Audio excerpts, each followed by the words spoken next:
So congratulations on this latest call to action. Thank you. Very exciting. I can imagine how much went into that. And when I was watching it, I thought, you're visiting all of these places around the world that are really challenged in terms of their road to renewables and green energy, et cetera. Being in Switzerland for you must be like, Yeah, Switzerland's been providing inspiring leadership, and I'm grateful to the people of Switzerland who voted in large numbers to move the government policies forward. Every nation can do more, including Switzerland, but Switzerland is an inspiring leader in the community of nations, and people are grateful for that. And you're aware of this transition from nuclear to more renewable energies Yes. that will start next, yes. Yes, the most important shift is from burning fossil fuels to solar and wind and other renewable sources. And the issue of nuclear is very complicated, but after the tragedy in Japan, it's certainly understandable that people became much more concerned. I'm actually hopeful that safer and more affordable forms of nuclear power might one day be perfected, but the utility industry has been really moving away from nuclear around the world. Yes, it's very exciting what's happening now. This is not going to be all about politics, but the film does end with President Trump pulling out of the Paris Agreement.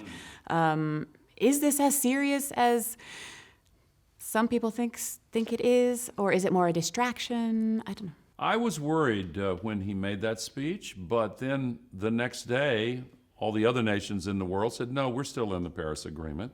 And in my country, our largest states like California and New York and hundreds of cities and businesses said, no, we're still in the Paris Agreement. And it's now clear we're going to meet our commitments and exceed them. And the first day that the U.S. could even legally withdraw is the day after the next presidential election. So there is now a clear distinction between Donald J. Trump on the one hand and the United States of America on the other. The United States of America is still in the Paris Agreement.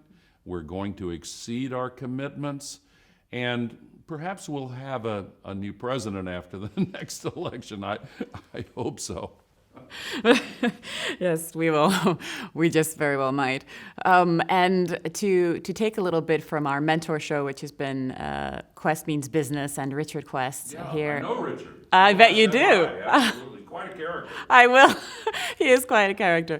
They've been really following this idea of CEOs and corporations stepping in then and becoming more of a moral compass. Yeah. Are they becoming more? Yes, I think they are. And some of them are doing it because they're natural leaders and they see the reality of our circumstances. Others are getting a lot of pressure from their customers, from their consumers. They're getting pressure from their families and their executive teams and from their employees, because the new generation, when companies try to hire the best and brightest, this young generation wants to make a good salary, but they also want to work for companies that share their values and give them an opportunity to be about something more than simply making money.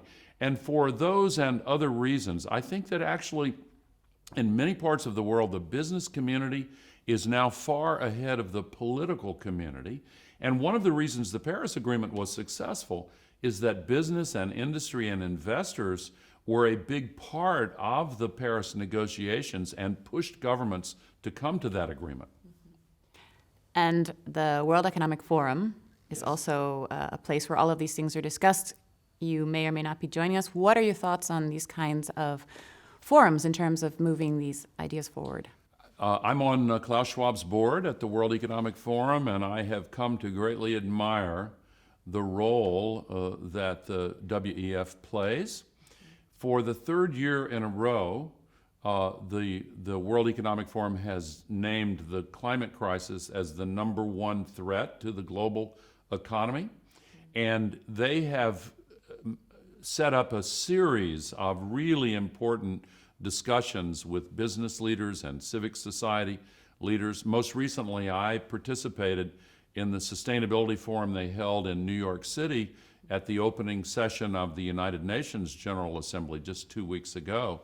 And I think the World Economic Forum is really providing outstanding leadership on climate.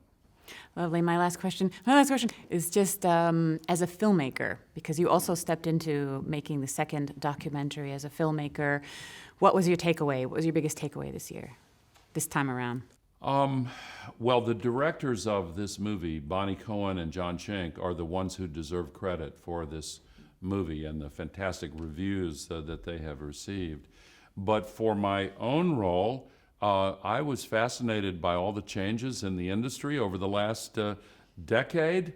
Now with social media and all the new distribution channels, it's really very, very interesting, and I've learned a lot. And I've enjoyed going to countries around the world as part of the launching of this movie. I'm very excited. It's going to launch this week here in Switzerland. Yes, and the role of social media grows every time. Every time.